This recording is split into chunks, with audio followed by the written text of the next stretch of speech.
we don't really realize what we have.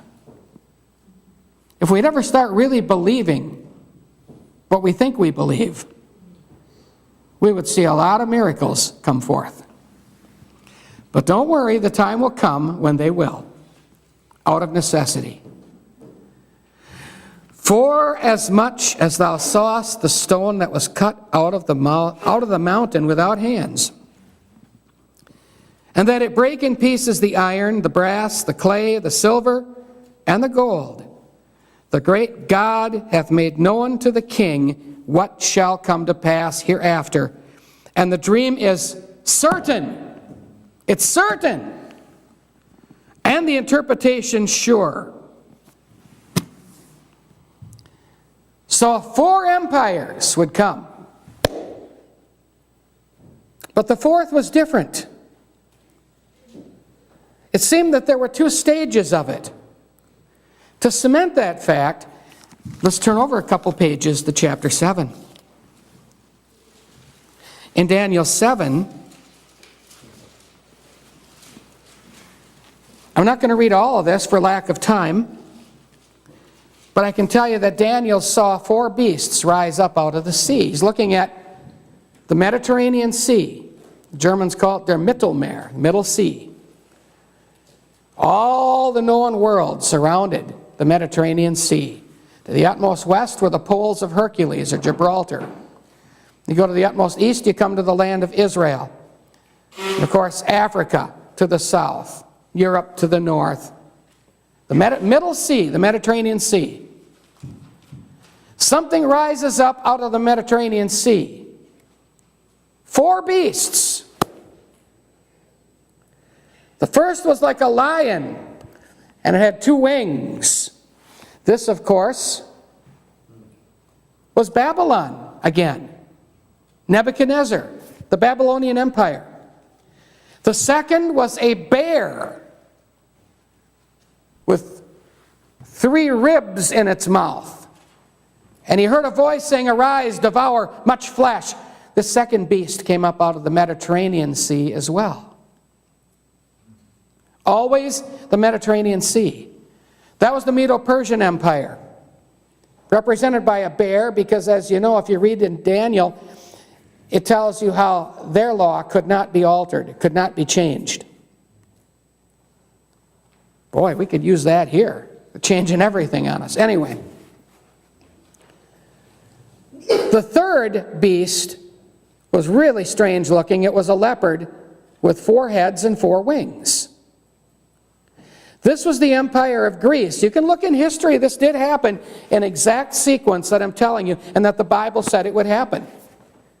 Remember, it's a more sure word of prophecy. So, this 4th empire represented Alexander the Great. It had 4 heads because Alexander the Great died in his 20s. Here's the man who conquered the whole world, the known world, in record time. A leopard with 4 wings, great speed, great agility. But it was a beast. All governments are beasts. It had 4 heads because when Alexander the Great died, his 4 generals, Lysimachus, Cassander, Ptolemy, and Seleucus, took the empire. Then later on you had the Ptolemaic dynasty, the Seleucid dynasty, and so forth. And that empire was overtaken by the Roman Empire, Julius Caesar and the subsequent Caesars, and they set up an entire system by which they ruled the entire world, even as far away as England. Now, what's the significance of all of this? The Roman Empire fell. It's all ancient history, isn't it? Well, I don't know. If I look around here, just for an example, if I go down to the Capitol or I go over to Washington, D.C., I see all kinds of Roman and Greek things. If I look at the language of law, I find Latin. The word lex means law in Latin. And it's all that terminology. The language of academia is Greek. All the sororities and fraternities, and they all have Greek letters, and that's the language of academia, the intelligentsia. It seems like that's still with us.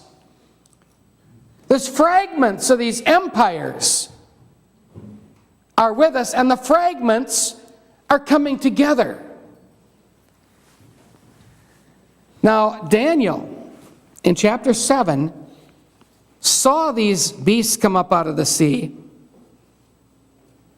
And it says in verse 15, I, Daniel, was grieved in my spirit, in the midst of my body, and the visions of my head troubled me. I came near unto one of them that stood by and asked him the truth of all this. So he told me and made me know the interpretation of the things.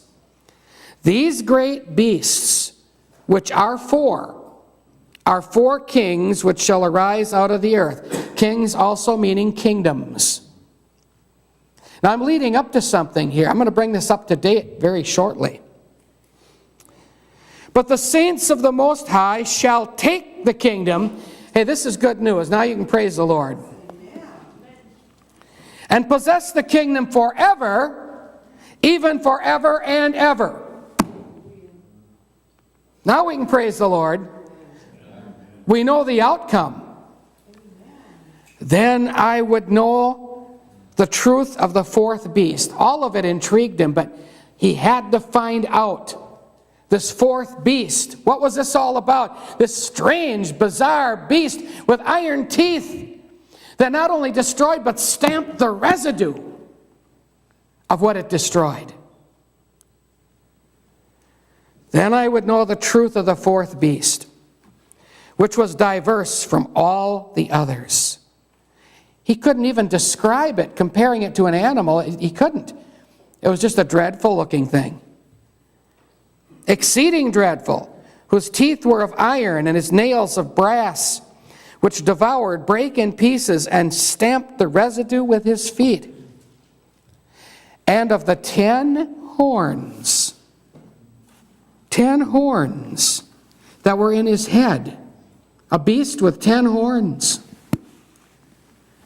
And of the other which came up, and before whom 3 fell, even of that horn that had eyes and a mouth that spake very great things, whose look was more stout than his fellows.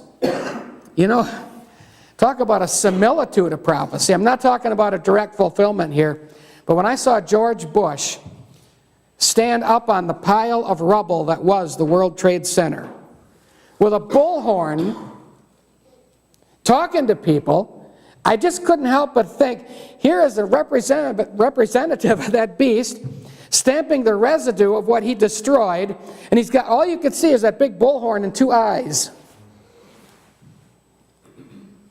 And a mouth speaking great things. You know, come and help, volunteers, you know. Give blood. You know how many Americans gave blood to that thing? And they destroyed most of it. But people wanted to do something. They wanted to give their blood. It wasn't even needed. The vast majority was destroyed.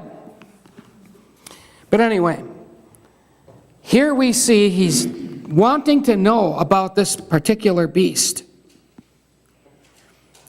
And it says in verse 21, I beheld, and the same horn made war with the saints and prevailed against them, until the Ancient of Days came. He didn't come yet, did he? Right? For the second time, he didn't come back yet. So how long is this going on? It's still going on. And judgment was given to the saints of the Most High, and the time came that the saints possessed the kingdom. Thus he said, the fourth beast shall be the fourth kingdom upon earth, which shall be diverse from all kingdoms, and shall devour the whole earth.